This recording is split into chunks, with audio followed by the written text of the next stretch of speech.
নিতাই গৌরাঙ্গ জয় নিতাই গৌরাঙ্গ।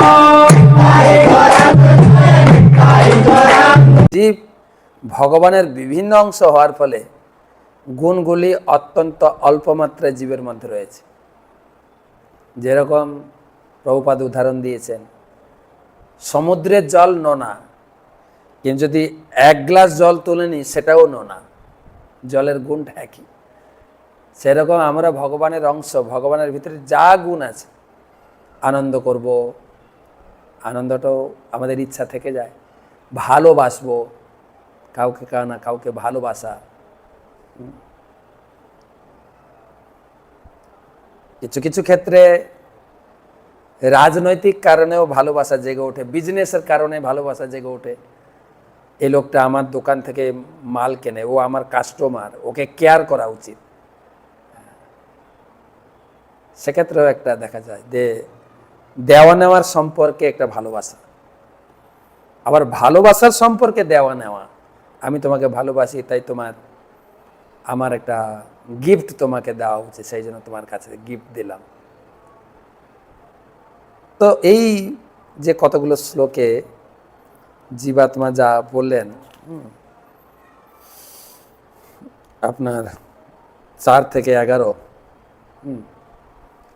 এই প্রায় 7-8টা শ্লোকে গীতায় যা আমরা পড়েছি তারই পুনরাবৃত্তি করেছে। আমাদের এই লেনদেন, আসা যাওয়া,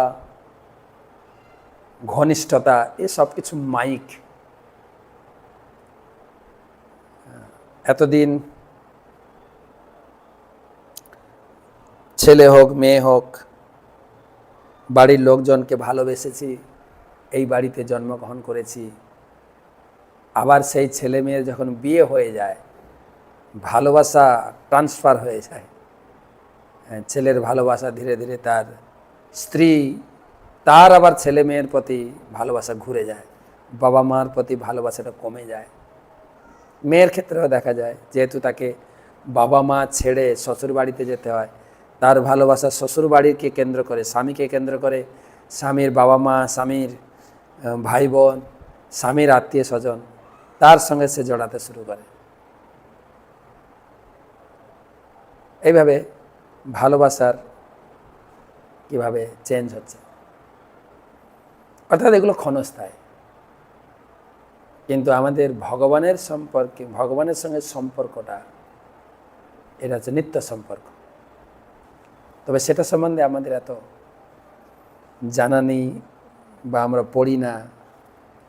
স্কুল কলেজ থেকে, রাজনৈতিক চর্চা থেকে, ক্লাব থেকে শুধু জাগতিক সম্পর্কটাকে শেখায়। যখন থেকেই আমাদের জ্ঞান বুদ্ধি একটু বৃদ্ধি পায়, তখন থেকে এই তোর বাবা, এই তোর দাদা, এই তোর দিদি, সম্পর্ক শেখাতে শুরু করে। একে দিদি বলে ডাকবি। আর ক্লাবের ক্ষেত্রেও তাই, আমরা জনগণকে ভালোবাসি। বর্তমান তথাকথিত কিছু আধ্যাত্মিক গুরুও জীবে প্রেম করো, বা আমি একটা লেখা পড়ছিলাম, একটা জায়গায় লেখা, ঈশ্বরচন্দ্র বিদ্যাসাগরের মূর্তি, তার উক্তি লেখা আছে, আমার সামনে সব জ্যান্ত ঈশ্বরগুলো না খেয়ে কান্নাকাটি করছে, তাদের ছেড়ে আমি মন্দিরে মূর্তি ঈশ্বরের সেবা করব। বড় বড় বিদ্বান ব্যক্তি, বিদ্যার সাগর, তিনিও কি বলে গেলেন, যে ভগবানের সঙ্গে আমাদের কোনো সম্পর্ক নেই, আমাদের সম্পর্ক কিন্তু মানুষের সঙ্গে, জ্যান্ত ঈশ্বর। বিবেকানন্দ বলেছেন যে এই যে মানুষ, তারাই হচ্ছে ঈশ্বর, তাদের সেবা না করে মন্দিরে পাথর মূর্তির সেবা করবে। যার ফলে আমরা এমনি ভগবানের প্রতি আমাদের ভালোবাসা নেই, মা বাবাও শেখায় না, আত্মীয় স্বজনও শেখাচ্ছে না। স্কুল কলেজে এই সব কথা বলে, জীবে প্রেম করো, মানুষকে ভালোবাসো, প্রকৃতিকে ভালোবাসো, গাছপালাকে ভালোবাসো, পশু পাখিকে ভালোবাসো, কোথাও এক বিন্দু যে ঈশ্বর আছেন, ছোট থেকে যে কোনো শিশুর চেতনার মধ্যে গেঁথে দেওয়া যদি যায়, আমরা ঈশ্বরের অংশ, যেটা প্রভুপাদের বাবা প্রভুপাদকে শিখিয়েছিলেন ছোটবেলা থেকে। প্রভুপাদের গুরুদেব ভক্তি সিদ্ধান্ত সরস্বতী ঠাকুরের জীবনেও দেখা যায়। ছিল ভক্তি সিদ্ধান্ত সরস্বতী ঠাকুর ছিল প্রভুপাদ ছোটবেলা বিমলা প্রসাদ, খিদা লেগেছিল, একটা আম খেয়ে ফেলেছিলেন। তার মহান পিতৃদেব, দেখেন বাবার কতটা দায়িত্ব। তিনি বলছেন, বিমলা প্রসাদ, আমরা তো ভগবানের ভক্ত, কোনো কিছু ভগবানকে না দিয়ে খাওয়া উচিত না, কারণ সব কিছুর ভোক্তা, সব কিছুর মালিক হচ্ছেন ভগবান। তো তাকে নিবেদন করব, তারপরে প্রসাদ হিসাবে আমরা খাব। এই একটা ছোট্ট কথা সেই শিশুর মানে এত বড় দাগ কেটেছিল। তার জীবনে তিনি আম খাননি, নিজেকে এত অপরাধী বোধ করেছিলেন যে ভগবানকে না দিয়ে আমি আম খেয়ে ফেললাম, আমার আম খাওয়া সমাপ্ত, আমি জীবনে আর আম ছব না, আর অপরাধ আমি করতে চাই না।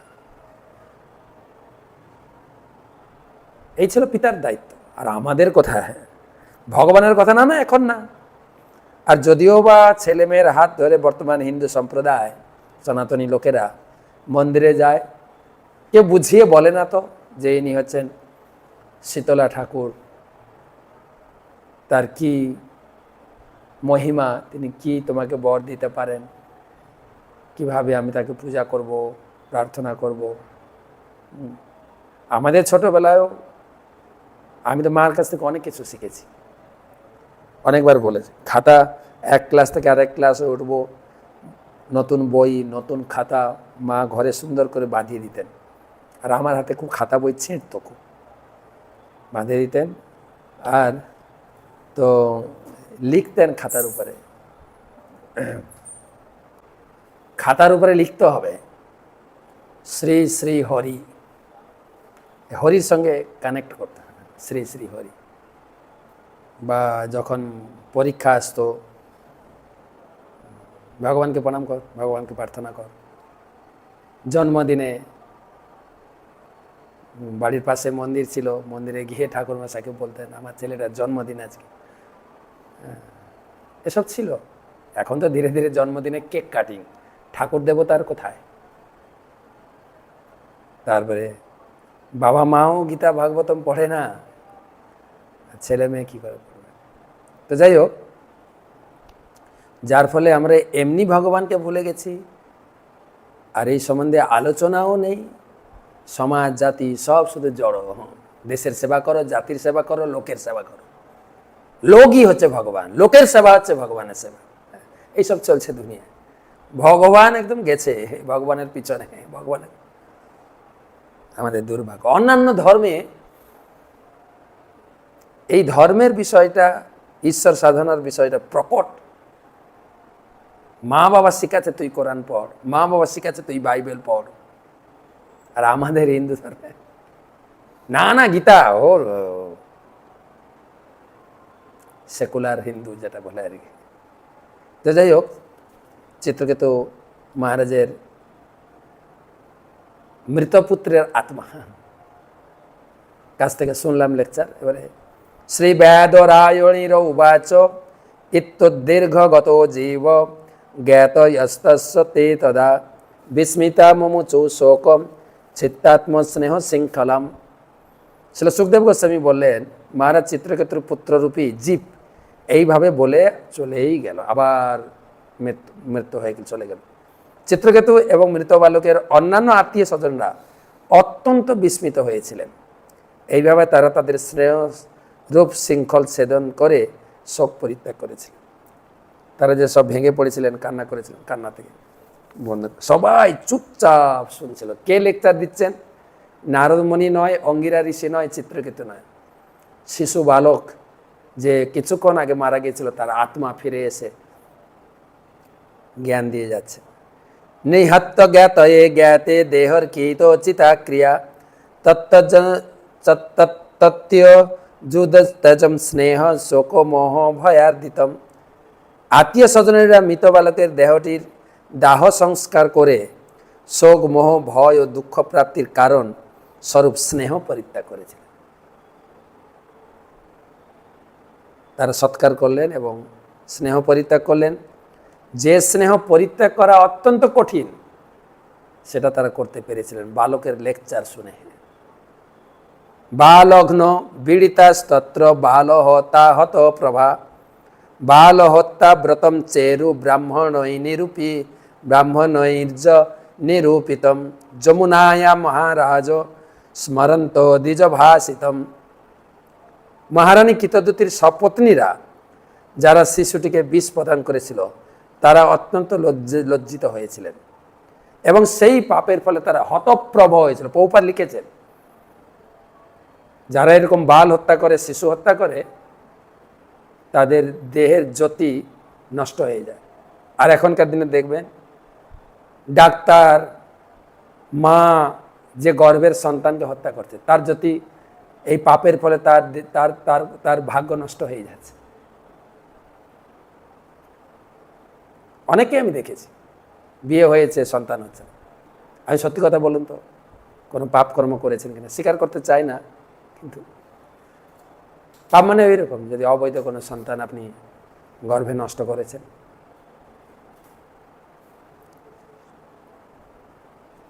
হে রাজন, অঙ্গিরার উপদেশ স্মরণ করে তারা পুত্র কামনা পরিত্যাগ করেছিল। ব্রাহ্মণের নির্দেশ অনুসারে তারা যমুনার জলে স্নান করে প্রায়শ্চিত্ত করেছিল। প্রায়শ্চিত্ত করতে হয় শিশু হত্যার পাপ। আমরা দেখেছি সপ্তম স্কন্ধে যখন যখন কয়াধু প্রহ্লাদ মহারাজের মা গর্ভবতী ছিলেন, ইন্দ্র এসেছিলেন গর্ভের শিশুকে হত্যা করবেন, কিন্তু দেখলেন গর্ভের শিশুকে হত্যা করলে প্রচুর পাপ হবে, তাই মাকে তুলে নিয়ে যাচ্ছিলেন। এই মা যখন সন্তান প্রসব করবে তখন হত্যা করবে। শাস্ত্রে দেখা যায় গর্ভের শিশু হত্যা করতে কেউ প্ররোচনা দেন না, আর কেউ করেন না। প্লিজ,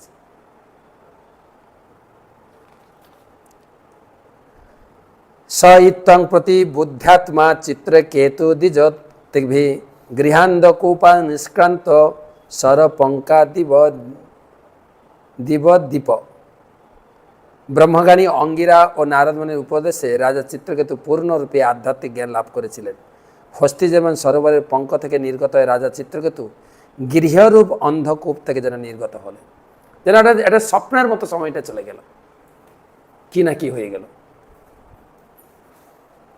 তারা ফিরে এলেন। যাই হোক, আমাদের বলরামের একটু 5 মিনিট কথা বলি। আমরা গতকালকে বলরামের স্বরূপ বলেছিলাম। তিনি হচ্ছেন ভগবান কৃষ্ণের দ্বিতীয় প্রকাশ। বলরাম আর কৃষ্ণের মধ্যে কোনো ভেদ নেই, শুধু খালি কালার ভেদ। আজকে বলরামের এই জগতে জন্মের প্রস্তুতি পর্ব, গোলকধামে বলরামের আবির্ভাবের প্রস্তুতি।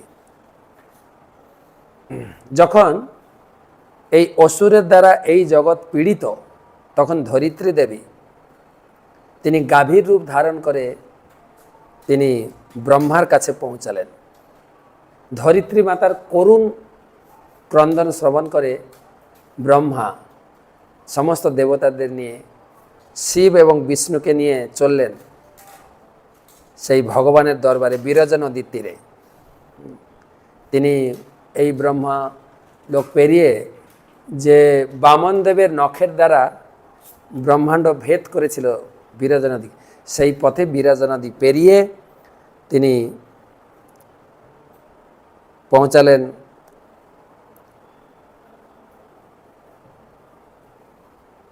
সেই ব্রহ্মদ্রব গঙ্গা বিরজা নদী কোটি কোটি বিশ্বকে ভাসমান করে আছে, সেগুলো পেরিয়ে তারা বৃন্দাবনে পৌঁছালেন। ব্রহ্মা ও অন্যান্য দেবতারা গোলক বৃন্দাবনে প্রবেশ করলেন। কৃষ্ণের প্রার্থনা অনুমতি প্রার্থনা করে দেবতারা গোলক বৃন্দাবনে প্রবেশ করলেন এবং অন্তঃপুরে প্রবেশ করলেন। কুঞ্জবনের ভিতরে তারা আসীন পূর্ণ ব্রহ্ম স্বয়ং ভগবানকে উপবেশন করতে দেখলেন। তার অঙ্গের রং নীল, পরিধানে উজ্জ্বল পীতবেশন, হস্তি শ্রীহস্তে একটি মুরলী, তার চরণে স্বর্ণ রূপোর সুমধুর ধ্বনি তুলছিল। তা অলঙ্কার কৌস্তব মণি দ্বারা সুশোভিত ভগবানের দর্শন তারা করলেন এবং ভগবানকে প্রণাম করে ধরিত্রী মাতার দুঃখের কাহিনী ব্রহ্মা ভগবান কৃষ্ণের চরণে নিবেদন করলেন। ভগবান কৃষ্ণ তখন সহস্রবদন অনন্ত ফণা বিশিষ্ট সেই বলরামকে আহ্বান করলেন এবং ভগবান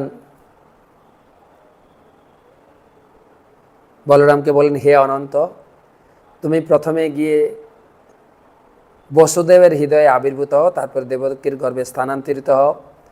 দেবকীর গর্ভ থেকে তোমাকে রোহিণীর গর্ভে স্থানান্তর করা হবে, তারপরে তুমি পৃথিবীতে অবতীর্ণ হবে, আর আমিও দেবকীর গর্ভে আবির্ভূত হব। এই আলোচনা হচ্ছে ভগবান কৃষ্ণের জন্মের আগে গোলক বৃন্দাবনে। আর সহস্রবদন অনন্ত দেব তিনি সেখানে ভগবানের নির্দেশ প্রাপ্ত হয়ে তিনি এই জগতে আগমনের জন্য তিনি রেডি হলেন। সারথী সুমতি সে রথ নিয়ে আবির্ভূত হলেন এবং সমস্ত শত্রু বিনাশের সেই মুসল গদা এসে গেলেন। গদা এসে হাত জোড় করে, হাল এসে হাত জোড় করে বললেন, আমাদেরকে গ্রহণ করুন। এবং সেই সভায় বৈকুণ্ঠ থেকে, রমা বৈকুণ্ঠ থেকে শেষনাগ এসে বলরামের দেহে লীন হলেন। অজিত বৈকুণ্ঠ থেকে সহস্রপনা এসে বলরামের দেহে মিশে গেলেন। শ্বেতদ্বীপ থেকে ভীম রূপ শেষ ইলাবত্ত বর্ষ থেকে শেষ এসে বলরামের দেহে লীন হলেন। পরিশেষে পাতাল লোকের 32 যোজন নিচে অবস্থানকারী শেষ নাগ এসে বলরামের দেহে লীন হলেন। সবাই উপলব্ধি করলেন বলরাম অনন্ত, তাকে সশ্রদ্ধ প্রণাম নিবেদন করলেন এবং বলরামের যারা পার্শ্বদবৃন্দ ছিলেন তাদের উদ্দেশ্যে বললেন যে আমি মর্তলোকে যাওয়ার পরিকল্পনা করছি, তোমরা যে যার যদুবংশে গিয়ে তোমরা জন্মগ্রহণ করো। সারথী সুমতিকে বললেন, হে রণকুশলী, তুমি এখানেই থাকো, বিষণ্ণ হও না, যখন প্রয়োজন আমি তোমাকে ডাকবো, তুমি এখানে এসো রথ নিয়ে, তালধ্বজ রথ নিয়ে। হল মুসলকে আদেশ দিলেন, তোমরাও এখানে থাকো, তোমরা আমার সামনে আবির্ভূত হবে যখন তোমাদের আমি স্মরণ করব। পরিশেষে ঋষি রুদ্র গন্ধর্ব দৈত্যদের যদুবংশে জন্মগ্রহণ করার জন্য বলরাম আদেশ দিলেন। প্রভুর নির্দেশ পেয়ে সকলে নিজ নিজ ধামে ফিরে গেলেন। অনন্ত বলরাম তার নাগ কন্যা সঙ্গিনীদের নিয়ে আমি আমার তোমার সাথে অনন্ত ভগবান বলরাম তার নাগ কন্যা সঙ্গিনীদের বললেন, আমি জানি তোমাদেরও আমার সঙ্গে যাওয়ার অভিলাষ আছে, তো তপস্যার প্রভাবে তোমরা গোপ গৃহে জন্মগ্রহণ করবে আর সেখানে তোমাদের আমার দর্শন হবে এবং তোমাদের নিয়ে আমি ওখানে রাসলীলায় মগ্ন হয়ে তোমাদের মনোবাসনা পূর্ণ করব। এরপর কলি থেকে অভিন্ন নিবাত কবচ, সে ছিল কলি। রাজা হাত জোড় করে বলরামের চরণে পুষ্প নিবেদন করলেন, প্রভু আমার কি করণীয় আদেশ করুন, আপনি যেখানেই যাবেন আমিও সেখানে যাব। হে পিতা, আপনার বিরহ আমি সইতে পারবো না, আপনি ভক্তবৎসল হিসেবে পরিচিত, আমাকেও সঙ্গে নিন। সন্তুষ্ট হয়ে বলরাম কলিরাজকে বললেন, তুমি সানন্দে আমার সাথে ভারতবর্ষের কৌরব বংশের ধৃতরাষ্ট্রের পুত্ররূপে তুমি আবির্ভূত হবে, তোমার নাম হবে দুর্যোধন, সেখানকার সম্রাট হবে, তোমাকে আমি গদার যুদ্ধ শিক্ষা দেব। কলিরাজও খুশি হয়ে এই জগতে চলে এলেন। তারপরে নাগ লক্ষ্মী তারা বলরামের সবাই এলেন, হে নাথ, আমরাও আপনার সঙ্গে যেতে চাই। তখন বলরাম বললেন, হে রুম্ভরু, দুঃখ করো না, তুমি রেবতীর দেহে আশ্রয় নিয়ে ভুলোকে গমন করো। এরপর ভগবান তার কাছে রেবতীর বর্ণনা প্রদান করলেন। তো রেবতীর কথা আমরা পরে আলোচনা করব। তো সেই নাগলক্ষ্মীও রেবতীর দেহে প্রবেশ করে এই জগতে আসার সুযোগ পেল। তো কীভাবে বলরাম এই ওখান থেকে আসবেন প্ল্যান হলো, এবারে কিভাবে এই জগতে আবির্ভূত হলেন সে কথা কালকে বলবো। বলরাম জয়ন্তী কি।